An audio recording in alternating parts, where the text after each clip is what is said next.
OBD de trouble code description technique bobine d'allumage cas dysfonctionnement du circuit primaire, secondaire. Qu'est-ce que cela signifie? Ce code de diagnostic DTC est un code générique de groupe motopropulseur, ce qui signifie qu'il s'applique aux véhicules équipés d'OBDII. Bien que génériques, les étapes de réparation spécifiques peuvent varier selon la marque, le modèle.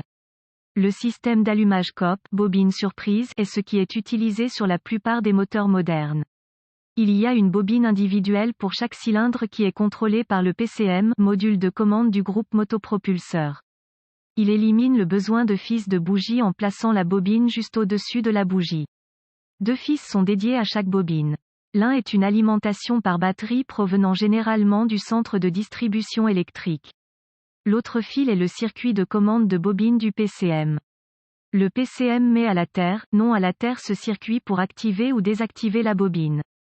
Le circuit de commande de bobine est surveillé par le PCM pour les défauts si une ouverture ou un court-circuit est détecté dans le circuit de commande pour la bobine croisillon 11, un P036 peut être défini. En outre, selon le véhicule, le PCM peut également arrêter l'injecteur de carburant du cylindre également.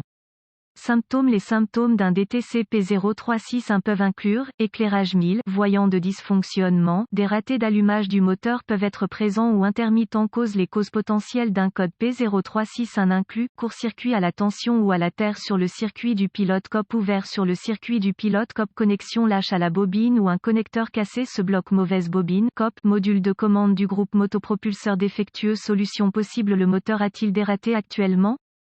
Sinon, le problème est probablement intermittent. Essayez de tester le câblage au niveau de la bobine croisillon 11 et le long du faisceau de câble jusqu'au PCM. Si la manipulation du câblage provoque un raté d'allumage en surface, réparez le problème de câblage. Vérifiez la mauvaise connexion au niveau du connecteur de bobine.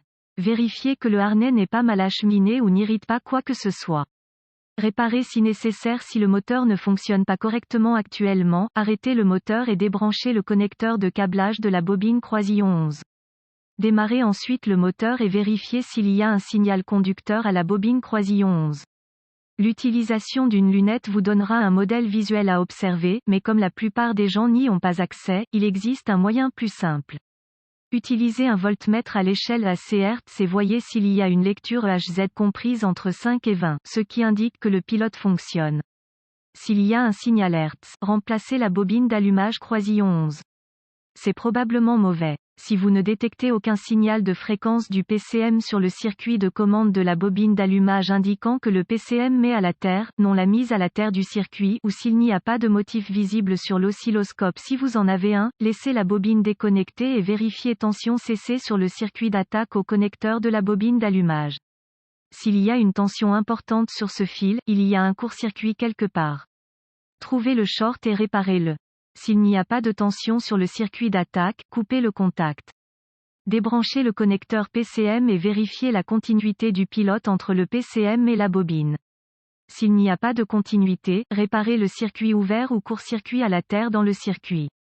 Si la continuité est présente, vérifiez la résistance entre la masse et le connecteur de la bobine d'allumage. Il devrait y avoir une résistance infinie. Si ce n'est pas le cas, réparez le court-circuit à la masse dans le circuit de commande de la bobine. Remarque, si le fil de signal du pilote de la bobine d'allumage n'est pas ouvert ou court-circuité à la tension ou à la terre et qu'il n'y a pas de signal de déclenchement vers la bobine, suspectez un pilote de bobine PCM défectueux. Gardez également à l'esprit que si le pilote PCM est en panne, il peut y avoir un problème de câblage qui a provoqué la défaillance du PCM. C'est une bonne idée de faire la vérification ci-dessus après le remplacement du PCM pour vérifier qu'il n'y aura pas d'échec de répétition. Si vous constatez que le moteur n'est pas en panne, que la bobine est déclenchée correctement mais que P0361 est continuellement réinitialisé, il y a la possibilité que le système de surveillance de la bobine PCM soit défectueux.